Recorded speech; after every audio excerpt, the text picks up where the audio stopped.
हाँ, श्री समयसार जी ग्रंथ स्वाध्याय में चल रहा है, उत्कर्ष ग्रंथ और बहुत ही उत्कृष्ट गाथा और टीका चल रही हैं। इसके अंदर गाथा नंबर चलिए 13 है अपनी, पढ़ लेते हैं एक बार गाथा को। भूदत्थेणाभिगदा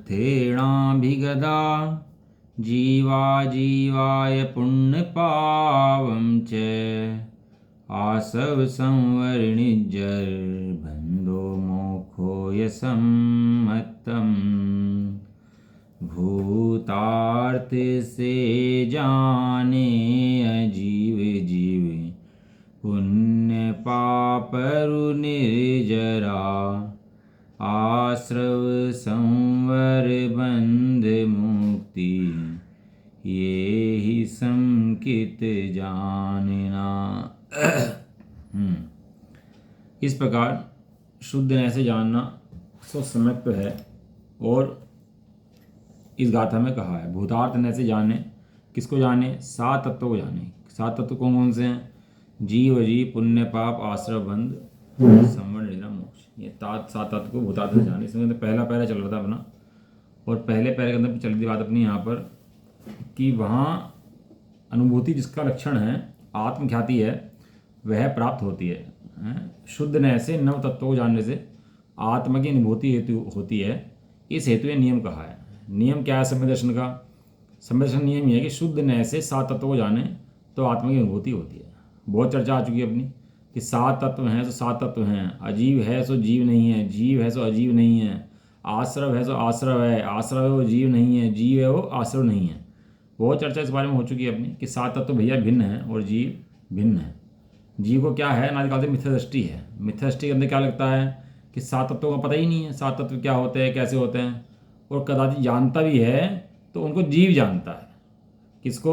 जो सात तत्व हैं उनको जीव जानता है कि सात तत्व हैं सो जीव है और जीव है सात तत्व हैं। यहाँ कह रहे हैं कि नहीं ऐसा नहीं है, जीव अलग है और सात तत्व अलग हैं। सात तत्व जीव के अंदर नहीं है। तो आगे चलते हैं इसके अंदर। शुद्ध न ऐसे नव तत्वों को जानने से आत्मा की अनुभूति होती है, इस हेतु ये नियम कहा है। अब यहाँ बहुत अच्छी बात आ रही है, पहला जो है बहुत अच्छा है। यहाँ पर पढ़ो, कौन पढ़ेगा? पढ़ो बुआ जी, वहाँ बहुत बढ़िया पहला है।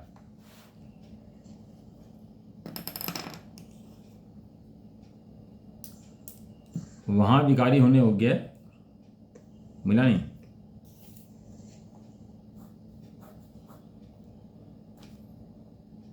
आवाज आ रही है? नहीं आ रही? आवाज आ रही है? मेरी नहीं आ रही है? आवाज आ रही है। हाँ तो पढ़ो फिर। वहाँ विकारी होने योग्य और विकार करने वाला दोनों पुण्य हैं और तथा दोनों पाप हैं। देखो, विकारी होने योग्य और विकार करने वाला। विकार करने वाला कौन है? विकार करने वाला पुण्य पाप कर्म है। और विकारी कौन होने योग्य कौन है? विकारी होने योग्य जीव का परिणाम है। तो दो चीज़ ली वहाँ पर कि जो विकार करा रहा है और जो विकार में हो रहा है, दो चीज़ अलग अलग हैं कि नहीं है? ये दो चीज़ें एक हैं कि दोनों चीज़ भैया अलग अलग हैं। विकार कराने वाला और विकार होने वाला दोनों क्या हैं? दोनों पुण्य हैं और दोनों पाप हैं। आश्रव होने योग्य, आश्रव करने वाला दोनों क्या हैं? आश्रव है। हाँ, दोनों आश्रम है। हाँ, आश्रव करने वाला और जो आश्रव। पढ़ो आगे इसको, लाइन को पूरा पढ़ो। आश्रम होने योग्य और आश्रम करने वाला दोनों आश्रम है। संवार रूप होने योग्य संवार्य और संवर करने वाला संवारक दोनों संवर। निर्जरा होने के योग्य और निर्जरा करने वाला दोनों निर्जरा है। बंध के योग्य बंधन करने वाला दोनों बंध है। और मोक्ष होने योग्य तथा मोक्ष करने वाला दोनों मोक्ष है। क्योंकि एक के ही अपने आप पुण्य पाप आश्रव संवर निर्जरा बंध और मोक्ष की उत्पत्ति सिद्धि नहीं बनती। वे दोनों जीव और अजीव है, अर्थात उन दो में से एक जीव है और दूसरा अजीव। बहुत बढ़िया। देखो क्या है, बस देखो क्या है कि एक आश्रव, एक पुण्य कराने वाला है, एक पुण्य रूप होने वाला है। एक पाप कराने वाला है, एक पाप रूप होने वाला है। एक आश्रव कराने वाला है, एक आश्रव रूप होने वाला है। एक संवारक है, एक संवार्य है। एक निर्जरा कराने वाला है, एक निर्जरा होने योग्य है। एक बंध करने वाला है, एक बंधन के होने योग्य है। एक मोक्ष करने वाला है और मोक्ष के होने योग्य है। ये दो चीज़ ली। किसके अंदर ली है? जो सात तत्व हैं, जीव अजीव पुण्य आश्रव बंध संवरण निजरा मोक्ष। तो आश्रव बंध संवरण निजरा मोक्ष संबंध में ली है कि कर्मों के उदय कारण से जीव के अंदर जो है राग द्वेष आदि होते हैं। गुणस्थान पढ़े होंगे आपने, गुणस्थान की परिभाषा आई है। गुणस्थान किसे कहते हैं कि मोह और योग के निमित्त से होने वाले जीव के परिणामों की तारतम्य रूप अवस्था को गुणस्थान कहते हैं। गुणस्थान की परिभाषा पढ़ना आप। मोह और योग के निमित्त से माने मोह और योग का कर्मों का निमित्त है। वहां पर क्या है? कर्मों का निमित्त है। किसका निमित्त है? कर्मों का उदय आया, कर्मों को उदय आया। तो कर्मों को उदय के निमित्त से जीव के होने वाले विकारी परिणाम तारतम्य रूप, जैसा कर्म का उदय आता है वैसे जीव के परिणाम हो जाते हैं। अब इसका स्त्री का उदय है तो स्त्री लेगा, पुरुष का उदय है पुरुष का लेगा, एक इंद्रिय का उदय है एक इंद्रिय का लेगा, दो इंद्रिय है तो दो इंद्रिय लेगा। वहां बाहर में क्या है? कर्मों का उदय। और जीव को कैसा लगता है कि मैं एक इंद्रिय, मैं दो इंद्रिय, मैं स्त्री, मैं पुरुष, मैं शरीर। जीव को ऐसा लगता रहता है इसको अंदर बैठ के। तो तारतम्यता रहती है। तारतम्यता माने जैसे परिणाम कर्मों के उदय में हैं वैसे ही परिणाम जीव के हैं। अब हम बैठे स्वाध्याय सुन रहे, ये सब कर्मों को उदय ना होता तो बैठ पाते हैं यहाँ पर? अभी कर्मों को उदय में दिमाग हिल जाए, थोड़ा सा पेच हिल जाए दिमाग का, तो बैठ पाएंगे यहाँ पर? नहीं बैठ पाएंगे। अब कर्मों के उदय ने व्यवस्था बनाई सुनने की, और जीव ने सुना और सुन करके भेद ज्ञान करा है। भेद ज्ञान करना जीव का पुरुषार्थ है। वहाँ यदि इतनी व्यवस्थाएं सुनने सुनाने की ना हो तो भेद ज्ञान भी ना हो पाए जीव को। ये बात तो सही है। दो तरह के संवेद दर्शन लिए ना। तो एक तो लिया वो दो संवेद दर्शन है ना, अधिगमज और निसर्गज। तो अधिगमज माने सुनता है और निसर्गज माने बिना सुने हो जाता है। लेकिन बिना सुने भी किसको होता है? जिसने पहले सुन रखा हो उसको होता है। उसको याद आ जाता है कि भाई इस तरह मैंने संवेद दर्शन सुना था और आत्मवाद पढ़ी थी, उसको याद आती है तो उससे उसको हो जाता है। वहाँ कर्मों का उदय और जीव के परिणाम बराबर एक दूसरे के तारतम्य रूप चलते हैं। कभी जीव का परिणाम तीव्र हो जाते हैं, कभी कर्मों का उदय तीव्र हो जाता है, लेकिन चलते साथ साथ ही हैं दोनों। जीव का आकार कैसा रहेगा? जैसे शरीर का आकार रहेगा उतना बड़ा जीव का आकार रहेगा। है तारतम्य रूप परिणाम वैसे ही रहेंगे जीव के। तो मोह और योग के निमित्त से होने वाले जीव के परिणामों की तारतम्य रूप अवस्था, जीव के परिणाम उसी रूप रहते हैं। लेकिन यहाँ कह रहे हैं कि वे दोनों के दोनों कौन हैं? दोनों आश्रम हैं, बंध हैं। सपोज करो अभी कोई हमें गाली दे और गुस्सा है, तो कहते हैं गाली देने वाले ने गुस्सा दिलाया हमारे को। क्या है ना, गाली देने वाले ने गुस्सा दिलाया। गाली ना देता तो गुस्सा क्यों आता? तो गाली देने वाला और गुस्से का परिणाम आने वाला दोनों एक कैटेगरी में है। वहाँ उसको अलग नहीं करते, कहते दोनों की कैटेगरी एक है।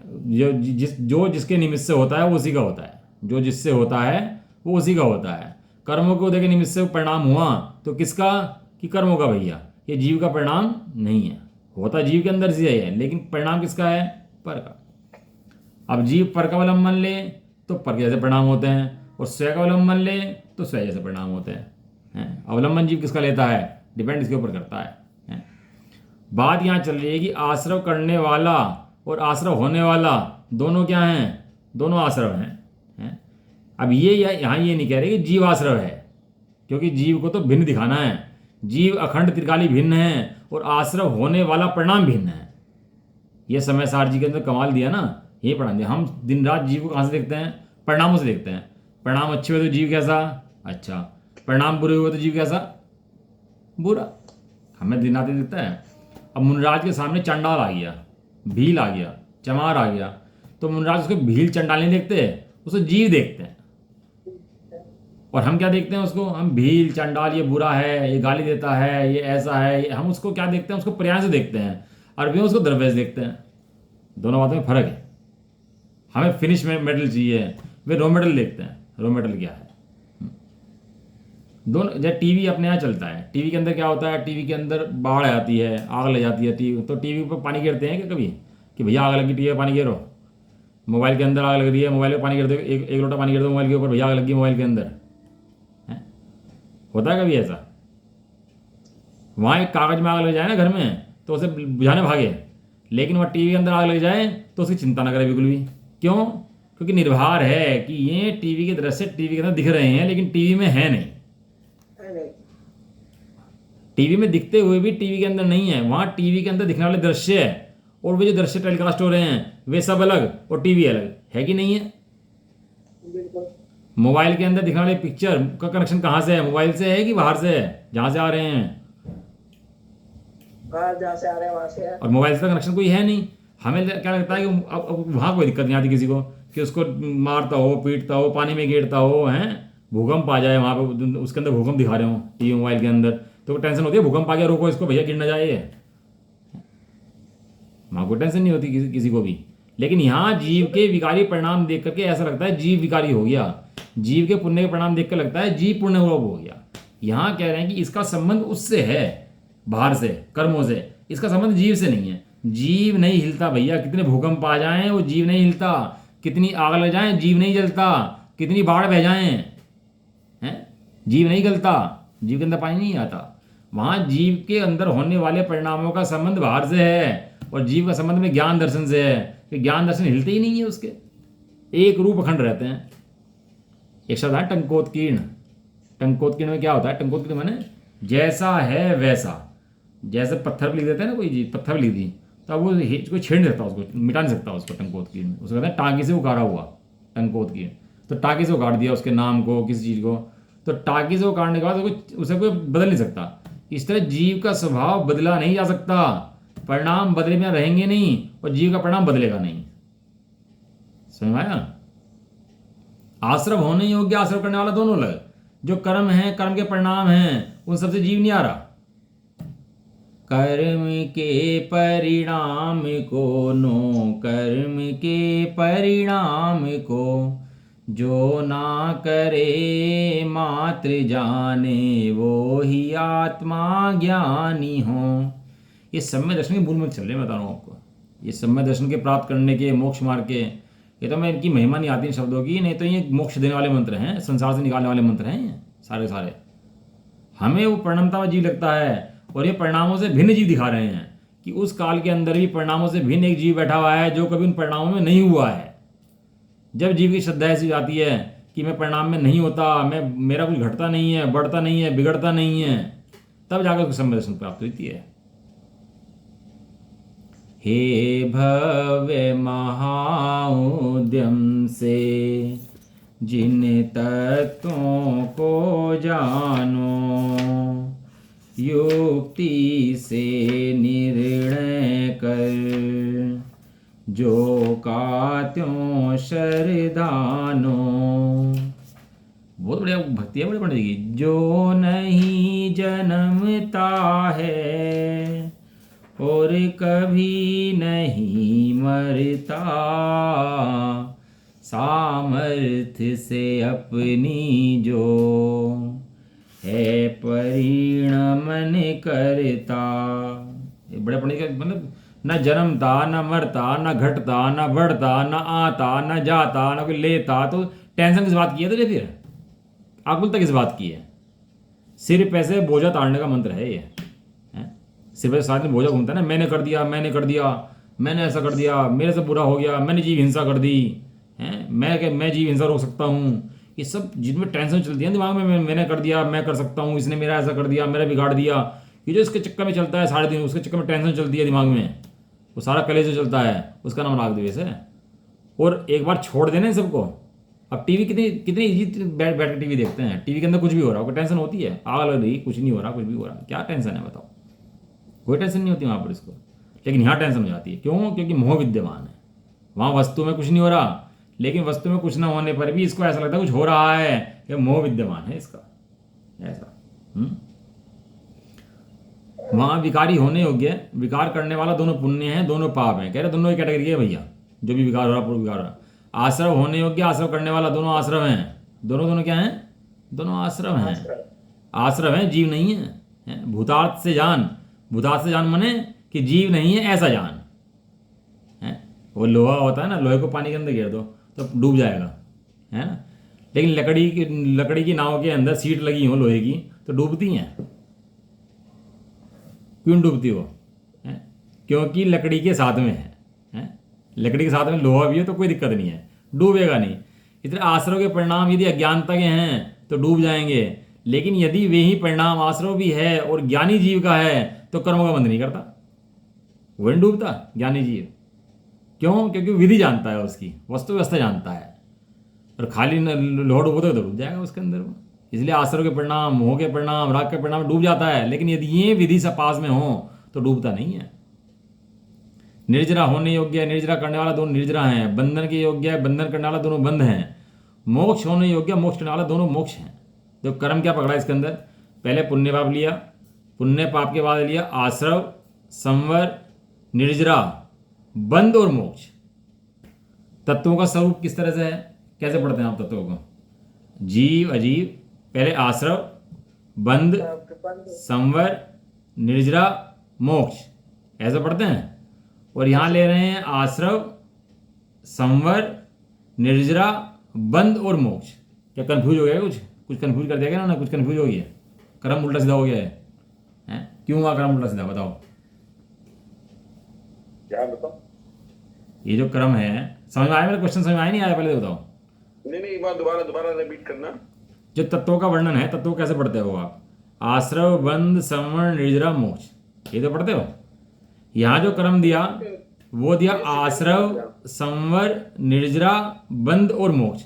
बंध को आगे पीछे कर दिया। वहाँ बंध संवर से पहले है और यहाँ बंध मोक्ष से पहले है। क्यों?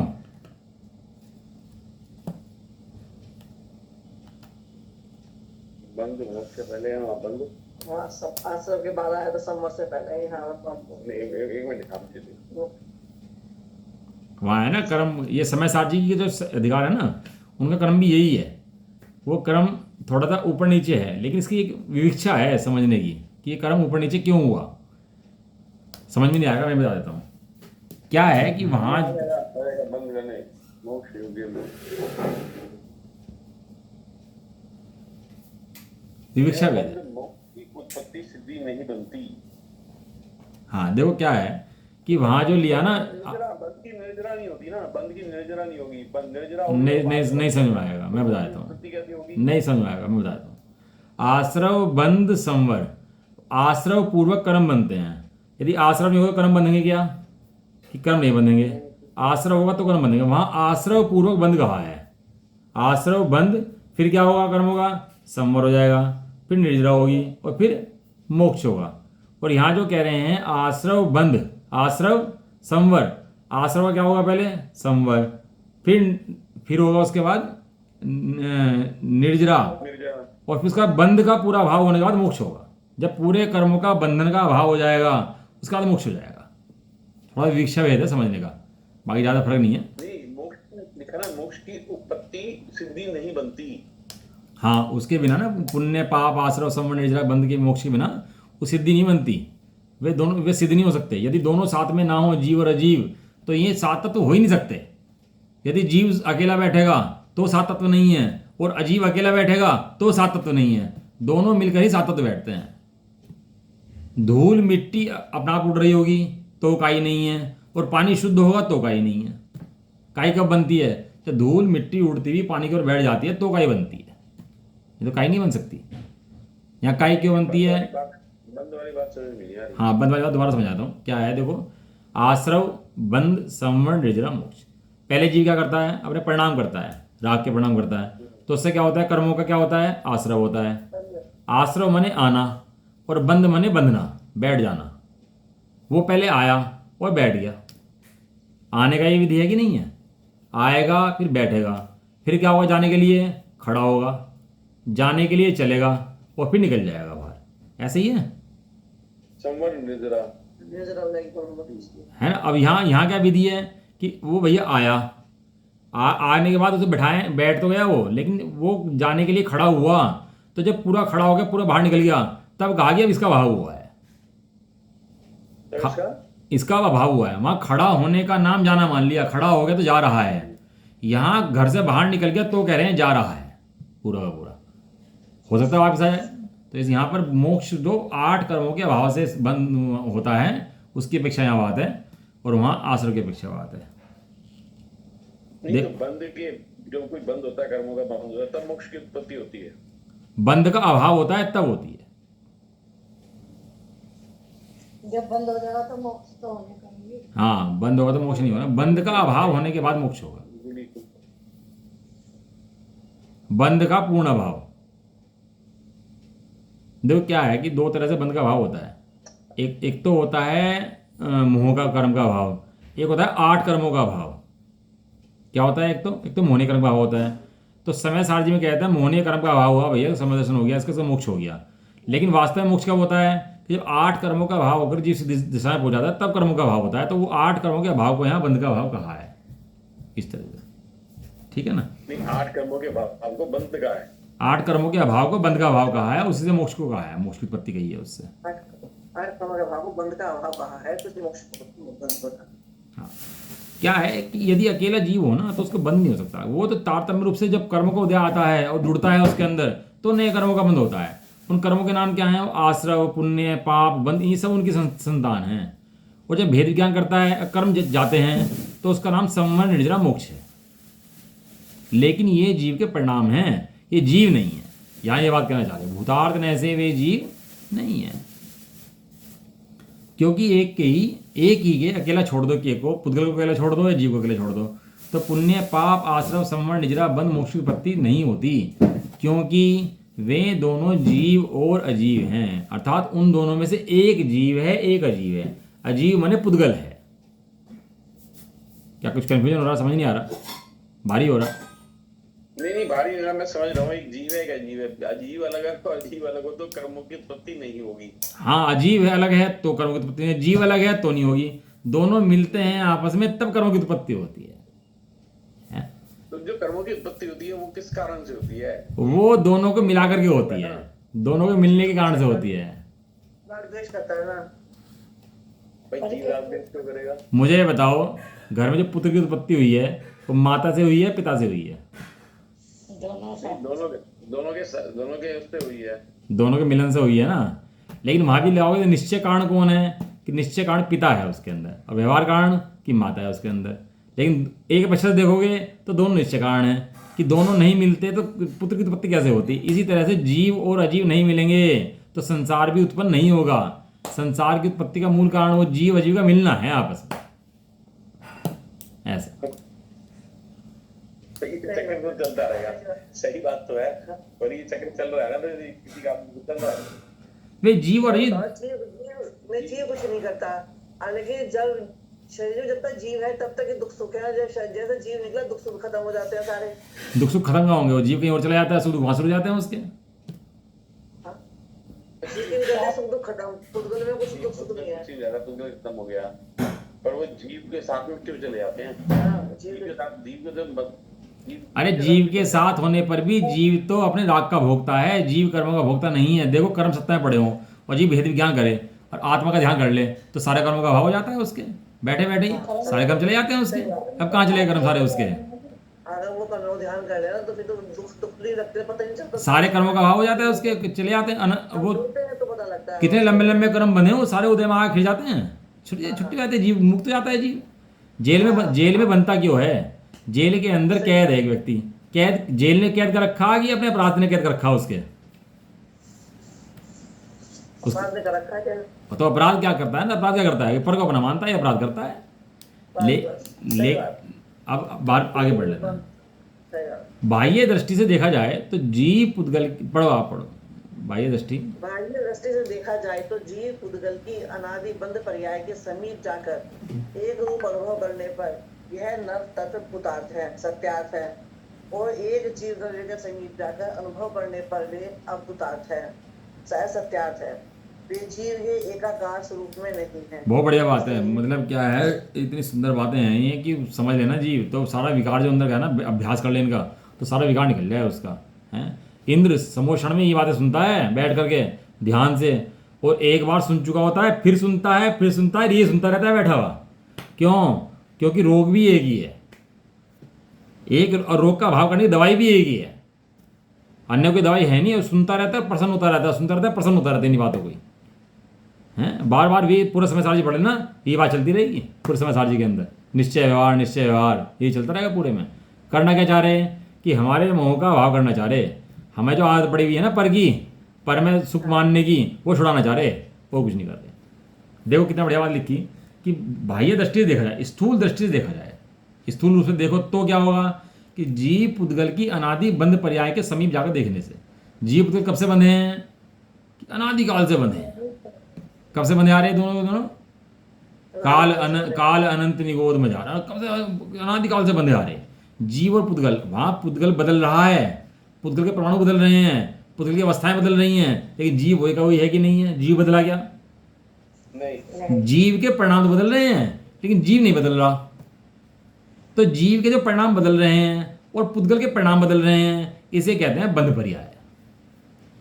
बंधा कौन है? वो जीव नहीं बंधा, जीव की पर्याय बंधी है। जीव की पर्याय किससे बंधी है? पुद्गल की पर्याय से बंधी है। आपस में दोनों गुत्थम गुत्था हो रहे, दो व्यक्ति लड़ रहे हैं अखाड़े में और लड़ाई चल रही, तो दोनों लड़ते लड़ते एक दूसरे अलग अलग हैं कि एक हैं, गुत्थम गुत्था हो रहे बिल्कुल। एक कैसे हो जाएंगे? दोनों मिलके एक हो गए क्या? दोनों अलग अलग तो रहेंगे दोनों। लेकिन लड़ाई चल रही कि नहीं चल रही? दो ना हो तो लड़ाई हो सकती है क्या? अकेले लड़ सकता है क्या? एक हाथ से ताली बज सकती है? ताली बजाएगा हाथ से, ताली बजाने के लिए दूसरा हाथ चाहिए, ताली जब तो बजेगी। अभी संसार चल रहा है, संसार चलाने के लिए दो चीज चाहिए। एक तो चाहिए पुद्गल का विभाव परिणमन, एक चाहिए जीव का विभाव परिणमन। दो चीज चाहिए। जब ये संसार की उत्पत्ति होती है, ये संसार की उत्पत्ति हो ही नहीं सकती। तो जीव पुद्गल की अनादि बंध पर्याय के समीप जाकर एक रूप से अनुभव करने पर, जब दोनों को बंध रूप देखो, दोनों को देखो बंधे हुए हैं, तो आश्रव भी है, बंध भी है, संवर भी है, निर्जर भी है, मोक्ष भी है। ये भूतार्थ हैं। कब देखने से? बाह्य दृष्टि से देखने से, स्थूल दृष्टि से देखने पर हैं तो भूतार्थ दिखते हैं, सत्यार्थ दिखते हैं। और एक जीव द्रव्य, वहां लिखा था जीव पुद्गल के निकट जाकर देखने पर बंध पर्याय के, और यहाँ क्या लिखा? एक जीव द्रव्य के स्वभाव के समीप जाकर अनुभव करने पर। जब हमने जीव के स्वभाव के निकट जाकर अनुभव करा, जीव के स्वभाव के निकट जाकर देखा, तो वे कैसे हैं? वे अभूतार्थ हैं, असत्यार्थ हैं। वो जीव के स्वरूप नहीं है। कौन? आश्रव, बंध, संवर, निजरा, मोक्ष। जीव दुखी तो इसलिए हो रहा ना है, मुझे मेरा आश्रव हो रहे कर्मों का, भैया ये कब छूटेगा, मैं कब सुखी होऊंगा, कब मुक जाऊंगा, हैं ये कब दुख छूटेंगे मेरे।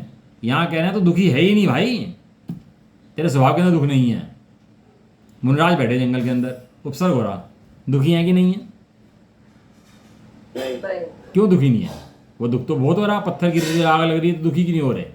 दुखी हो जाए। अपना मान नहीं रखा ना उन्होंने पुद्गल को अपना नहीं मान रखा उन्होंने। हाँ, वो पुद्गल को अपना नहीं जानते। और सम्य दृष्टि भी, सुनो मजे की बात, जो चौथे गुण सम्य दृष्टि है, उसके ऊपर पत्थर पड़ रहे हैं, आग बरस रही है, नुकसान हो रहे हैं व्यापार के अंदर, उसे दुख हो रहा कि नहीं हो रहा? नहीं, उसे भी दुख नहीं होगा। वो कहेगा जीव और जीव अलग हैं और मेरा तो कुछ बिगड़ने वाला है। तो होगा, लेकिन वो मतलब वो भेद विज्ञान करेगा उस टाइम। हाँ, ये बात सही है। वो क्या है कि उसको दुख तो होगा, लेकिन वो चारित्र मोहनीय नहीं दुख होगा, श्रद्धा मोहनीय नहीं दुख नहीं होगा। श्रद्धा मोहनीय में ये नहीं कहेगा कि मेरा नुकसान हो गया, मुझे आग लगी, ऐसा उसके कभी नहीं होगा। यदि ऐसा मानेगा तो मिथ्या दृष्टि हो जाएगा। वहाँ चारित्र मोहनीय कर्म के उदय में राग द्वेष होते हैं, बात बराबर है, लेकिन चारित्र मोहनीय कर्म के राग द्वेष होने पर भी उसे अपने अखंड द्रव्य श्रद्धान है कि मेरा द्रव्य अनुरूप कभी नहीं होता, बिगड़ता नहीं है, घटता नहीं है, बढ़ता नहीं है। जो उसका श्रद्धान जो है, मैं अन्य रूप होता ही नहीं, अन्य रूप बिगड़ता ही नहीं, तो ये जो श्रद्धान उसको है, इसका नाम सम्यक दर्शन है, अपने स्वरूप का श्रद्धान। आचार्य कुंदन देव ने कुछ काम नहीं कराया, आचार्य कुंदन ने सम्यक स्वरूप को श्रद्धान कराया। जब हम पहले स्कूल में जाते थे, पहले दूसरी तीसरी क्लास में पढ़ते थे, तो वहाँ पर ज्ञान पढ़ाया था, ज्ञान। तो ज्ञान कहते कि लुटता नहीं है, मिटता नहीं है, हैं बांटने से बढ़ता है, घटता नहीं है, कोई चुरा नहीं सकता, कोई ले जा नहीं सकता, कोई इसका हरण नहीं कर सकता, कोई लूट नहीं सकता। पढ़ा था नहीं पढ़ा था? हाँ, पढ़ा था, श्लोक है पूरा, है ना, एक श्लोक पता नहीं क्या पढ़ा था। हाँ, तो उसको कोई लूट नहीं सकता, ले जा नहीं सकता। लेकिन वहाँ पर जो ज्ञान की बात करते हैं, वो उस ज्ञान की बात करते हैं जो क्षोभक्षम ज्ञान है।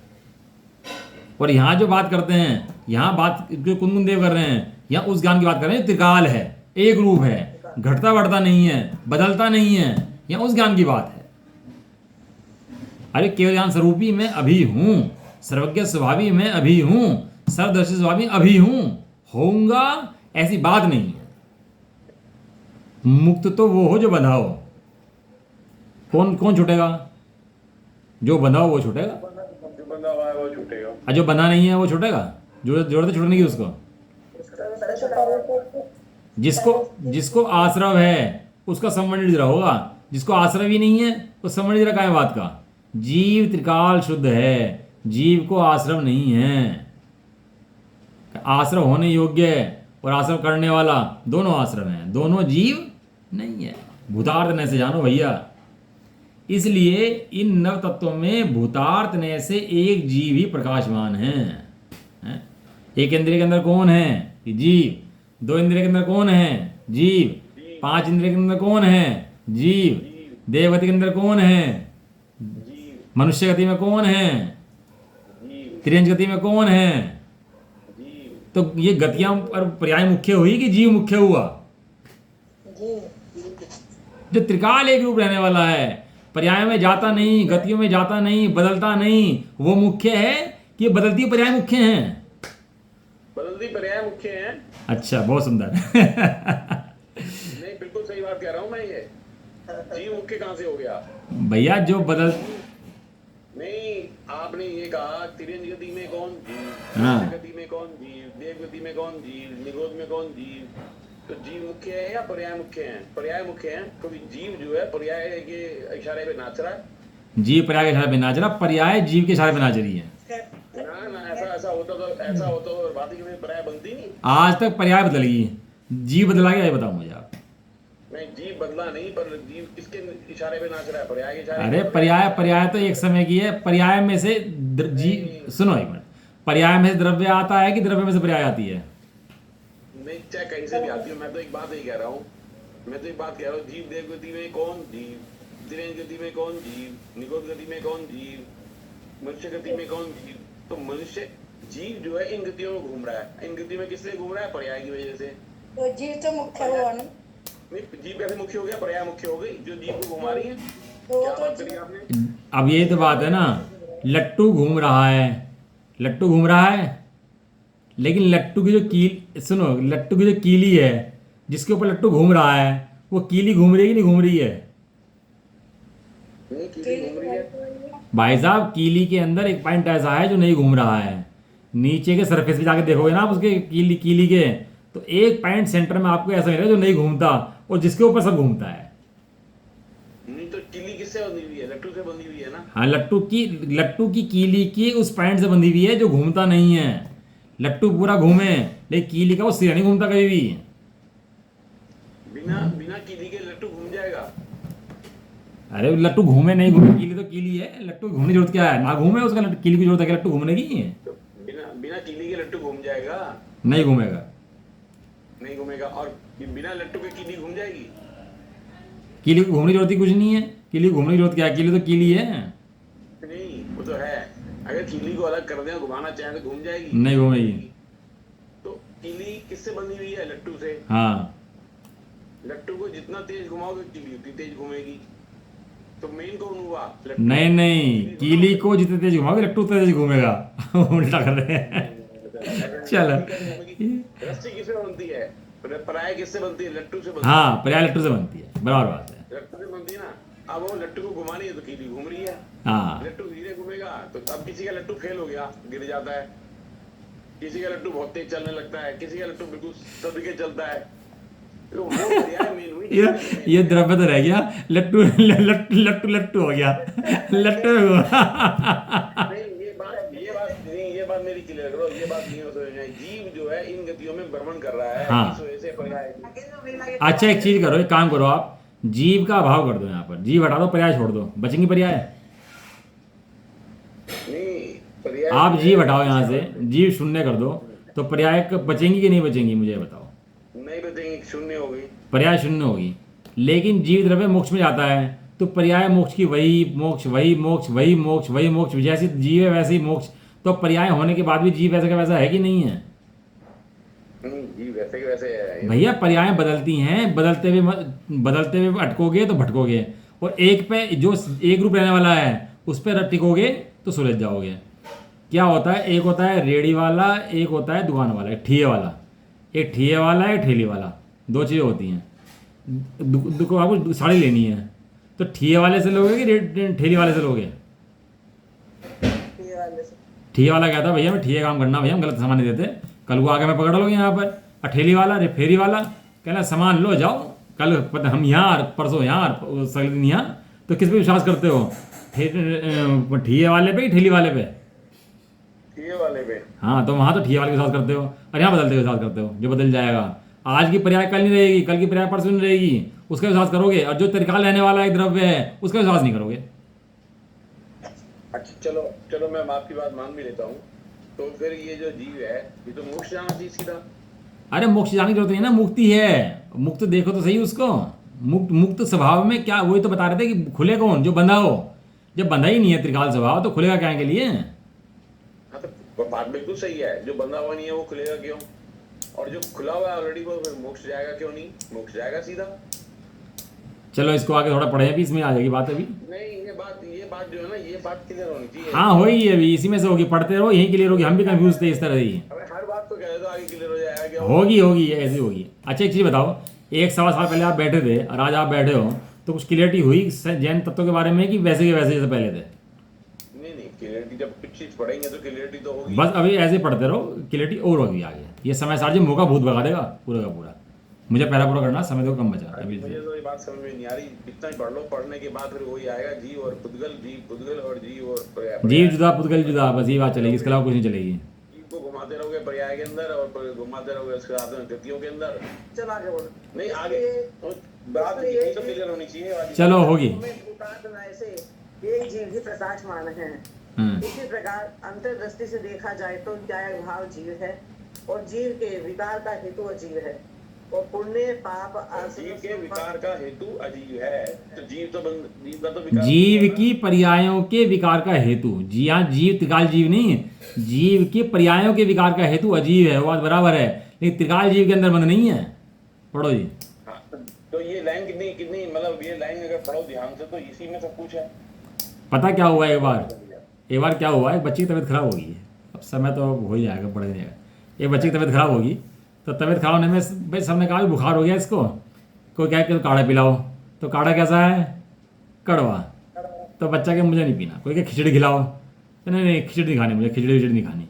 कोई क्या फुल्का दो इसको, कोई क्या दाल का पानी दो इसको।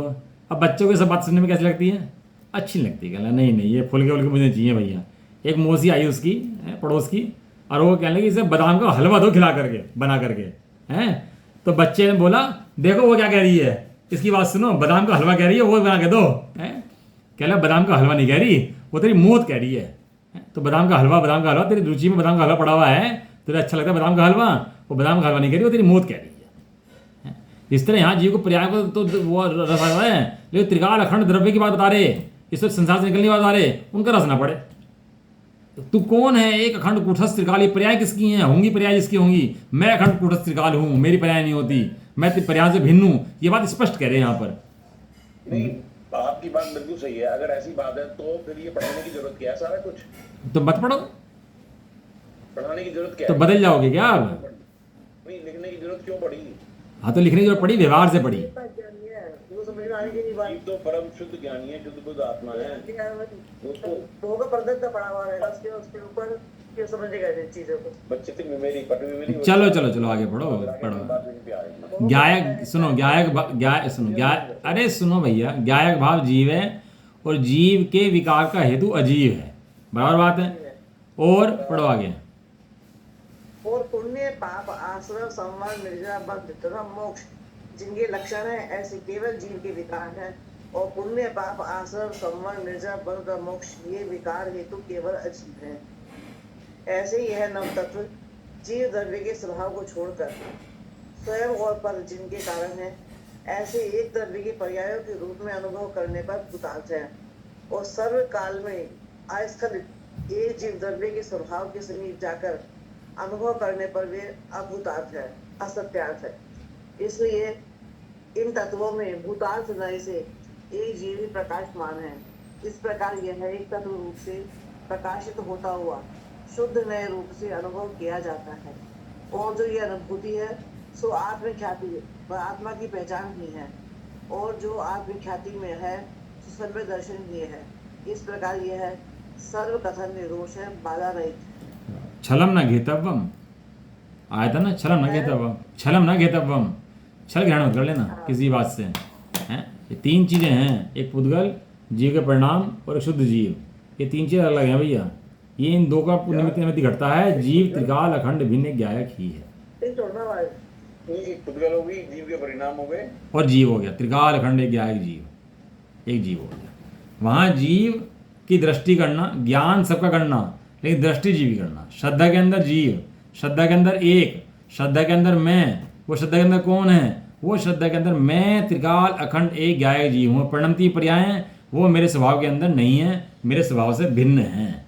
ऐसा देख करके अखंड त्रिकाल का खूंटा पकड़ना और बदलती पर्याय को मत पकड़ना, इसका नाम ही समय दर्शन है भैया। एक कल खुलासा कर लेंगे इसका, बाकी अभी चलते हैं। हाँ, देखो क्या है, जैसे बल्ब जल रहा है। समय दर्शन बड़ा खतरनाक है। मैं अपनी जीव को जीव पहचान रहा हूँ, बाकी मैं कुछ भी करता रहूँ, बोला ये तो पर्याय है यार, जो हो रही है होने दो। हाँ बिल्कुल सही बात है, जो हो रही होने दो, कोई दिक्कत ही नहीं है, जैसी हो रही होने दो। तो चाहे किसी को छेटिया हो, चाहे किसी को पीटिया हो, ये तो पर्याय हो रही है। लेकिन पर्याय का विवेक तो रखोगे, या पर्याय का विवेक बिल्कुल छोड़ दोगे? पत्नी को पत्नी नहीं मानने, पत्नी को माता मानोगे, माता को पत्नी मानोगे, बेटी को कुछ मान लोगे, ऐसा ऐसा होता है क्या पर्याय के अंदर? तो नहीं तो पर्याय फिर भी ये जो था, ये भी तो एक एक शब्द को पहचानो, ये जो शब्द का है। अब मैंने कहा कि मैं तो जीव हूँ जी, बाकी पर्याय हो रही है, होने दो। होने दो मतलब वो स्वयं ही हो रही हैं, जैसी होनी है हो रही हैं। और पागल हो जाए कोई, वो माता को पिता पत्नी कहे, पत्नी को माता कहे, तो पागल हो गया ना वो। कैसे अब वो पर्याय वैसी आ रही है उसकी, क्या करेगा? पर्याय को कौन बदल सकता है? पर्याय को बदलने भैया कोई समर्थ नहीं है, जैसी हो रही है होने दो, जो चल रही है चलने दो, अपने को त्रिकाल अखंड स्वीकार करो। चलो करेंगे जैसा, कोई बात नहीं, समय बहुत हो गया। निज निधि निज में